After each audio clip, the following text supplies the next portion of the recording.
Provérbios 25, 28.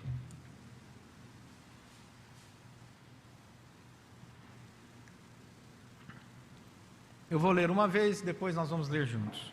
Como cidade derribada que não tem muros, assim é o homem que não tem domínio próprio. Lemos juntos?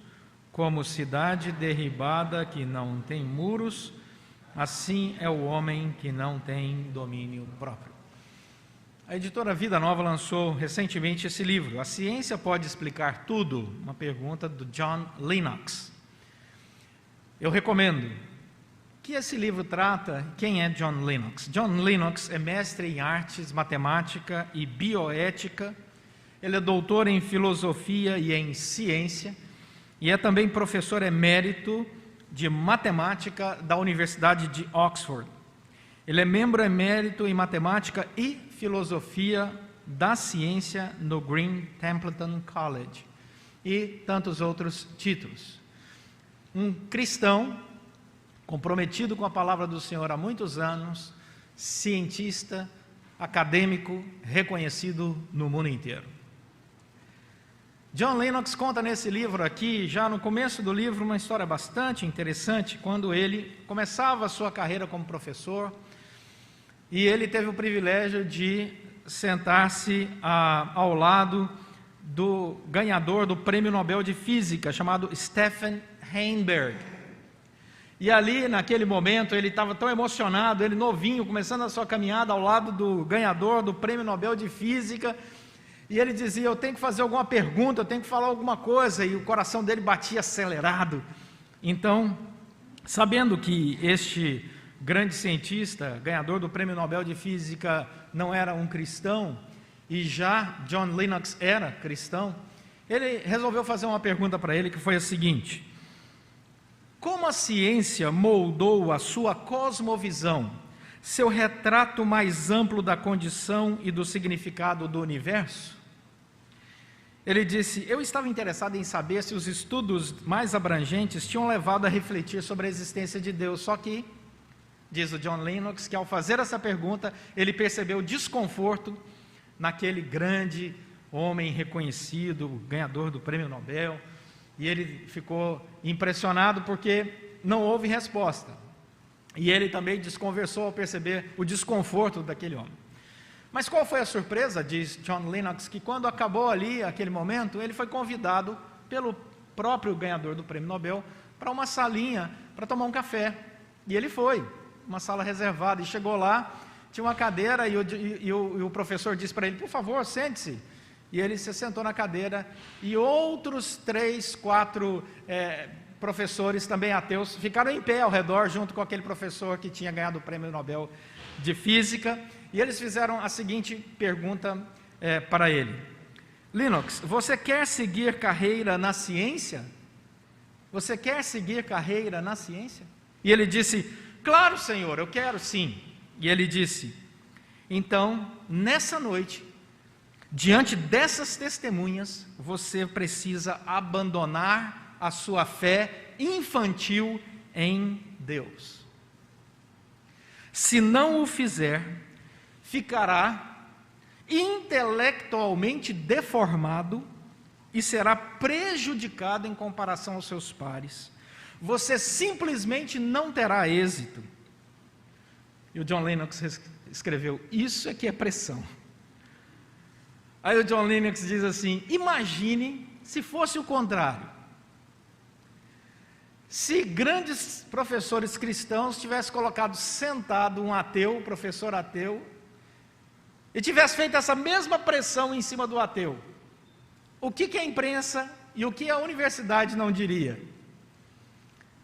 Mas ele resolveu deixar esse raciocínio para lá e disse o seguinte, professor, o John Lennox perguntou, o senhor tem a oferecer algo que seja melhor do que o que eu já tenho? A minha fé?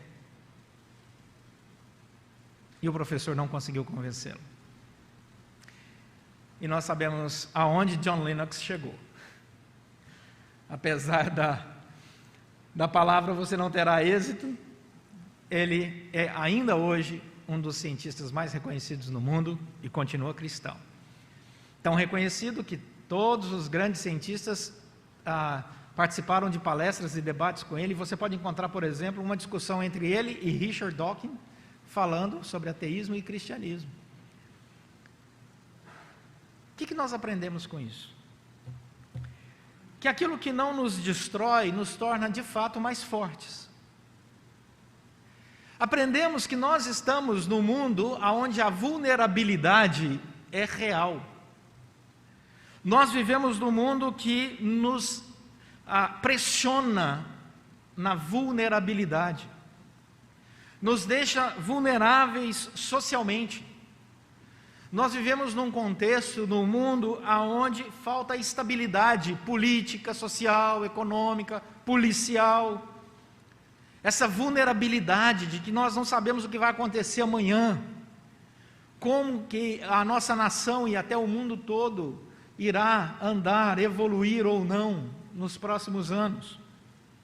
Nós nos sentimos também vulneráveis fisicamente.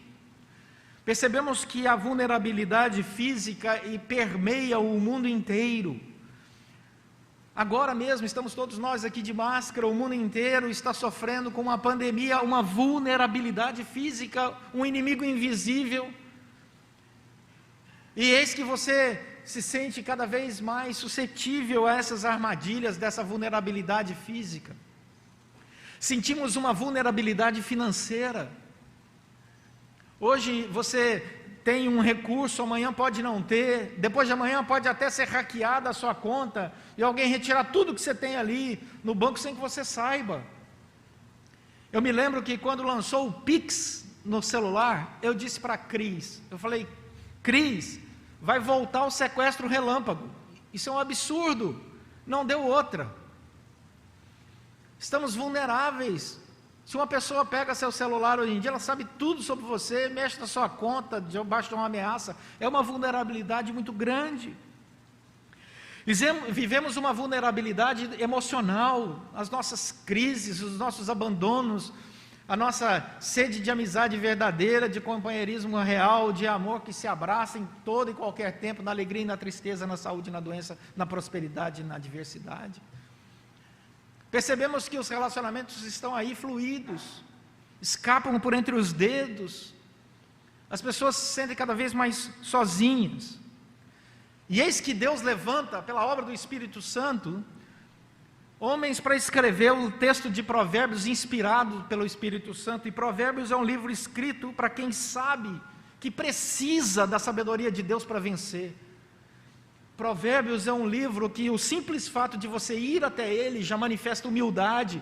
Orgulhoso não lê Provérbios, porque acha que não precisa, mas nós que reconhecemos o momento que vivemos, a nossa situação, nós voltamos os nossos olhos, convidados pelo Espírito Santo, para nos debruçarmos sobre o livro de Provérbios e percebemos como emana daqui sabedoria, sabedoria de Deus, que nos alimenta, nos fortalece, nos enriquece, nos direciona.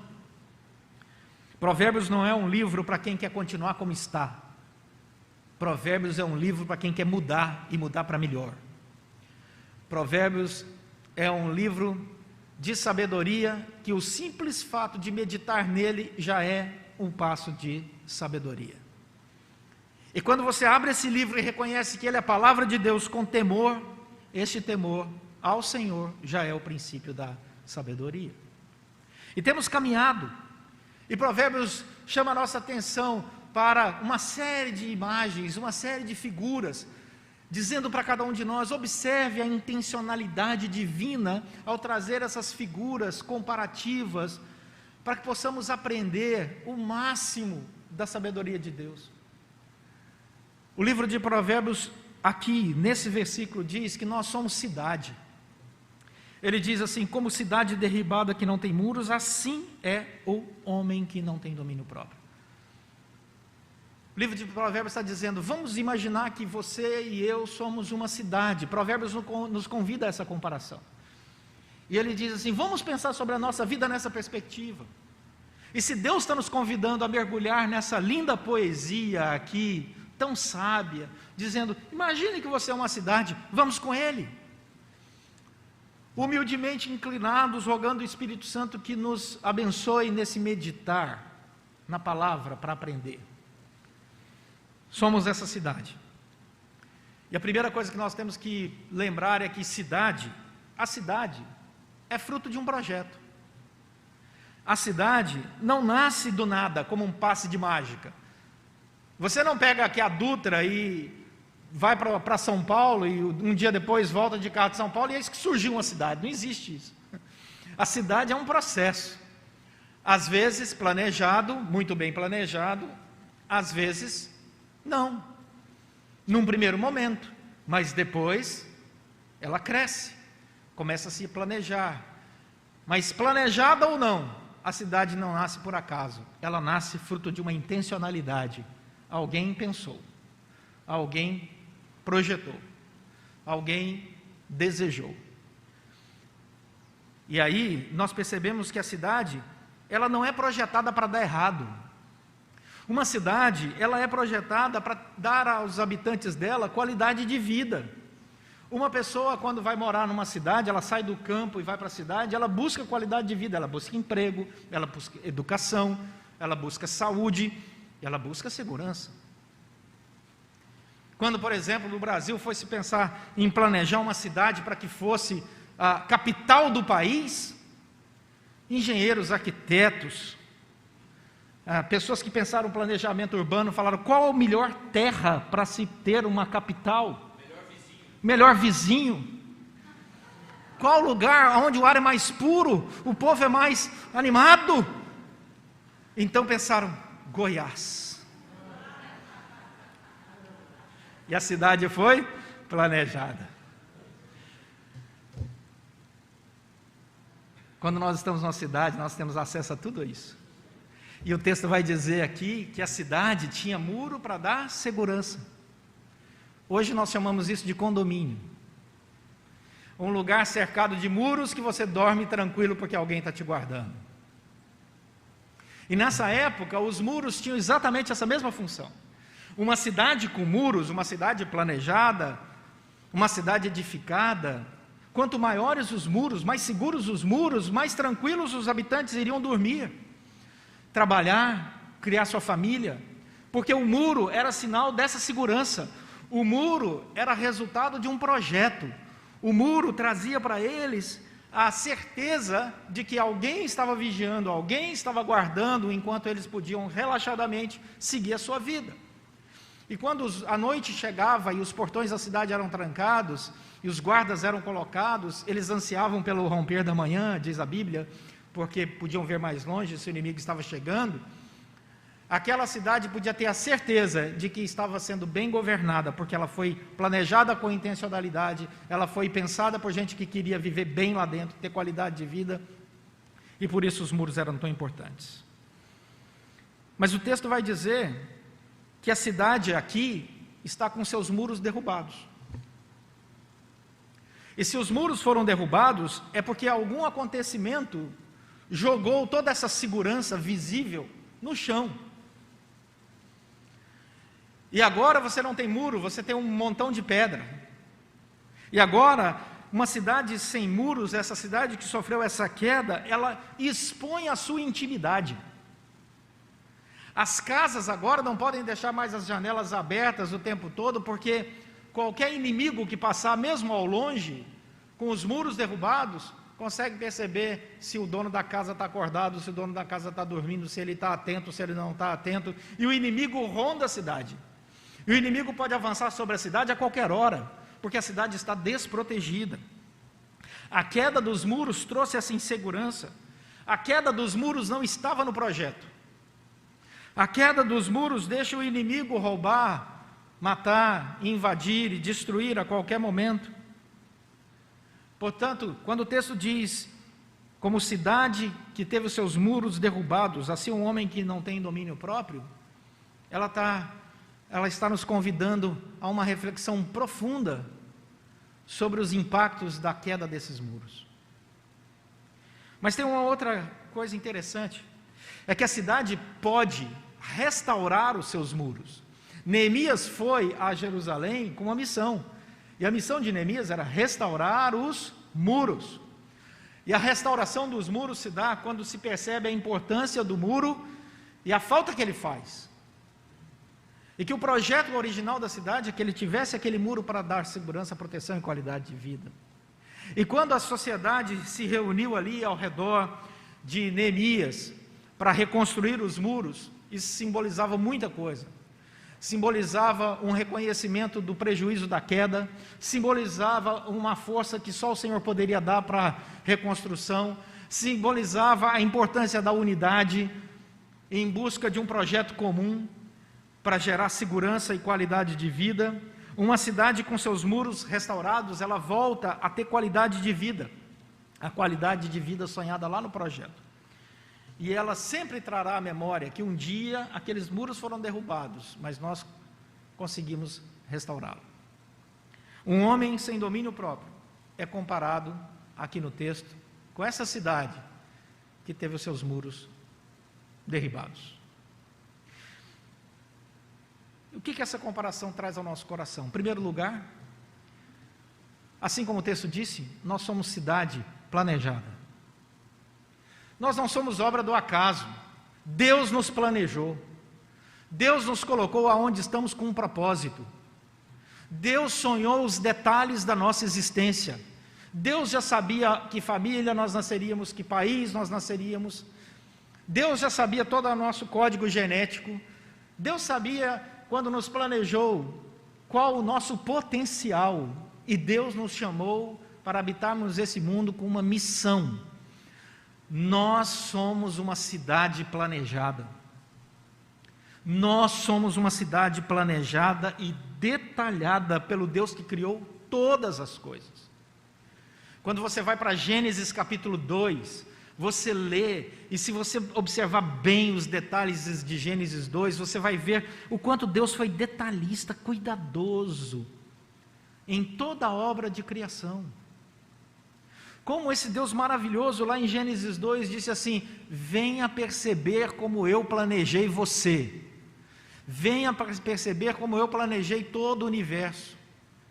E aí fica o convite para você, e eu convido você a ir para Gênesis 2 e a ler o texto agora à luz desta hermenêutica do planejamento, do propósito de Deus para nós. Primeiras páginas da sua Bíblia em Gênesis 2, a partir do verso 4, não vou ler todo o texto, diz assim: esta é a Gênese. Gênese significa princípio, dos céus e da terra. Quando foram criados, perceba, eles não nasceram do nada, alguém criou. Quando o Senhor Deus os criou, Gênesis 2:4, não havia ainda nenhuma planta no campo da terra. Perceba que Deus vai nos detalhes das plantas. Deus já não começa a descrever o ser humano, não. Deus diz assim: vou começar com as plantas. E ele diz: não havia nenhuma erva do campo havia brotado, porque o Senhor Deus não fizera chover sobre a terra. Também não havia homem para lavrar o solo, mas uma neblina subia da terra e regava toda a superfície do solo. Então formou o Senhor Deus ao homem do pó da terra, e lhe soprou nas narinas o fôlego de vida, e o homem passou a ser alma vivente. Plantou o Senhor Deus um jardim no Éden, na direção do Oriente, e pôs nele o homem que havia formado. E do solo fez o Senhor Deus brotar toda sorte de árvores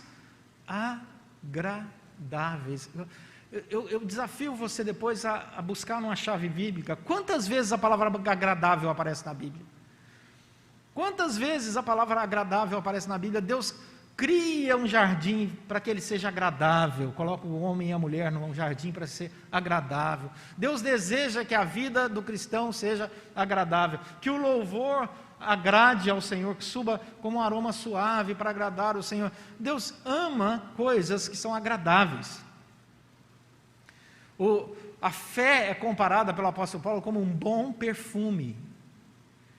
Coisa bom, bom perfume, né, gente? Um bom perfume.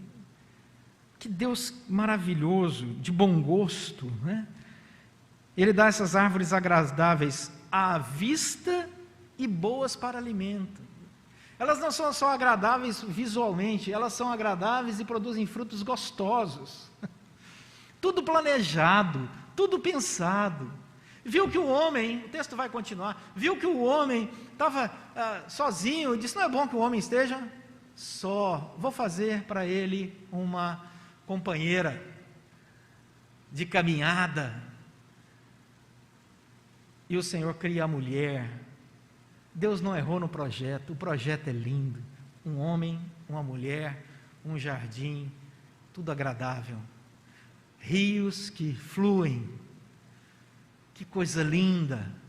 A cidade projetada por Deus. Mas vem a queda. O muro cai. O muro é jogado no chão pelo próprio homem. O homem destrói o seu relacionamento com Deus ao duvidar do caráter de Deus. Deus projetou o homem para dominar sobre aquela natureza, para cultivar, para guardar. Deu ao homem a autoridade para escolher até o nome de todos os animais. Tudo é seu. Domine sobre isso tudo, debaixo da minha orientação. O homem abriu mão de tudo isso e entregou para o príncipe das trevas, para o inimigo, a sua cidadela, jogando os muros ao chão. A queda, então, ela vem para expor a nossa intimidade. Jogamos os nossos muros no chão e a queda trouxe essa insegurança, essa vulnerabilidade. A queda pegou todo esse sistema lindo do universo que Deus havia criado e trouxe medo, raiva, ódio, indignação, roubo, mentira, morte, doença. E o homem olhou para tudo isso e o resultado dessa queda e se encontrou cada vez mais desesperado, porque o inimigo é mortal. O inimigo vem para destruir o homem, sua casa, sua família, a ideia de Deus, os valores de Deus, a palavra de Deus. O inimigo quer destruir tudo, quer acabar com tudo, e a queda faz isso. Mas o Senhor teve misericórdia de nós. E o próprio Deus, percebendo a nossa incapacidade de restauração, veio e se fez carne e habitou entre nós. E mostrou que é um homem no projeto original, o segundo Adão. O homem com seus muros, com o seu domínio próprio. O homem perfeito, Jesus Cristo, a segunda pessoa da Santíssima Trindade. Ele vem para nos lembrar que existe um projeto lindo. Ele vem para nos resgatar da nossa própria destruição e para nos restaurar. E só há restauração em Jesus Cristo. E como essa obra é fruto da graça, do amor e do cuidado da Santíssima Trindade que nos criou, o Espírito Santo de Deus vem habitar em nós pela graça, plantar em nosso coração a fé. Nós nascemos de novo, e o fruto do Espírito Santo, diz Gálatas capítulo 22, é amor, alegria, paz, longanimidade, benignidade, bondade, mansidão, fidelidade e domínio próprio, só no Espírito Santo. Se eu quero reconstruir os muros, só pelo Espírito Santo. Se quer experimentar de novo a beleza do projeto de Deus, só pelo Espírito Santo. E é nessa comunhão do Espírito Santo que esses muros estão sendo levantados, e o inimigo não pode mais avançar sobre a nossa cidade. O inimigo não tem mais poder sobre a nossa cidade, porque nós estamos novamente voltando ao projeto original, e somos a manifestação clara de que temos um Deus que tem projeto, que nos restaura da queda, e que nos protege de nós mesmos, dos nossos pecados e do inimigo que quer destruir a nossa vida, a nossa casa, a nossa existência. Mas ele não tem poder pela ação do Espírito Santo em nós.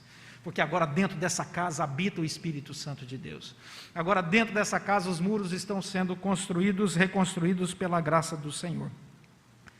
Sim, ainda enfrentamos vulnerabilidade social, mas não como antes. Sim, ainda enfrentamos vulnerabilidade física, mas não como antes. Sim, ainda enfrentamos aspectos de vulnerabilidade emocional e financeira, mas nós temos uma declaração de que Deus é maior que a nossa vulnerabilidade, e que Deus é mais poderoso que qualquer inimigo que se levante contra nós. Daí, nós não temos mais essas vulnerabilidades tão expostas, porque espiritualmente fomos restaurados pela graça de Deus.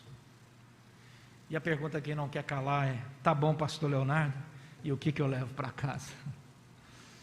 Eu quero voltar ao John Lennox desse livro, que eu recomendo. A ciência pode explicar tudo.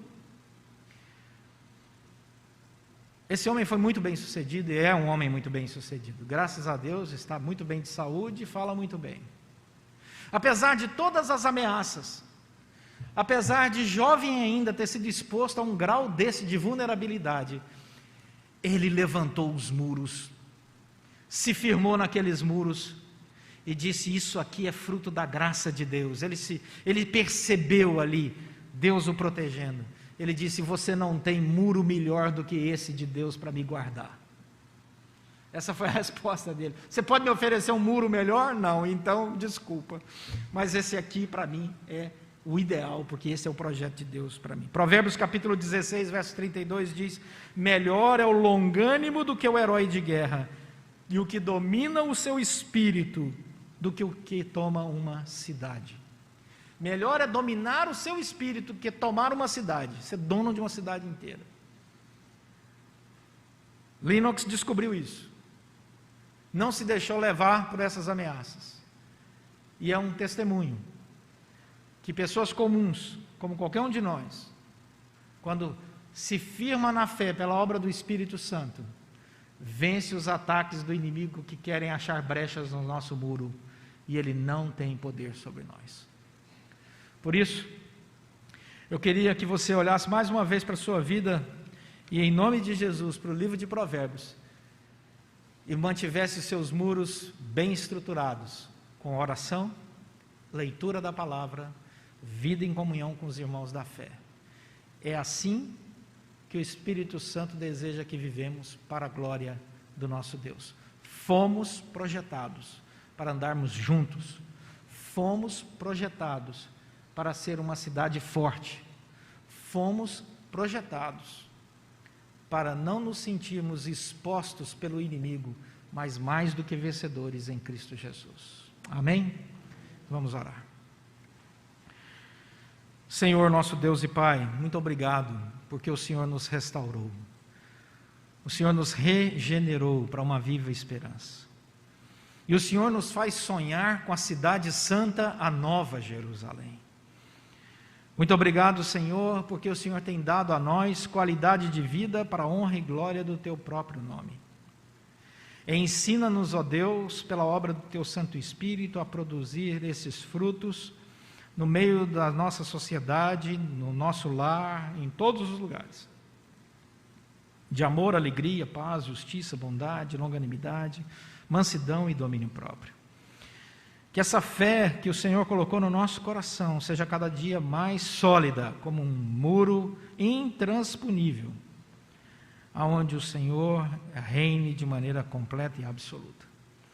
Oramos agradecidos pela Tua proteção, pelo Teu livramento, pelo Teu cuidado, pelo Teu sustento, pois oramos em nome de Jesus Cristo, nosso resgatador, nosso Salvador e Senhor.